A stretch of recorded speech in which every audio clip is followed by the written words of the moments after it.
Vondrondraisam-pirenena maro moa no efa naneho ny fahavinoany anampitosika an'ity fikambanana mpanao gazety mafy ity.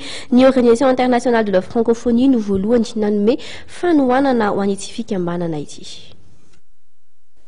Ny ahamatsiana sy ampiroborobo kokoa ny asa fanaova gazety eto Madagasikara no tanjona, ary maro ireo hetsika atao sy toanana mba anatrarana izany tanjona izany, raha nivolazan'i Christelle Mély, manampahaizana manokana eo anivon'ny OIF izay misana ny fanaraha-maso ny resaka fifidianana eto Madagasikara.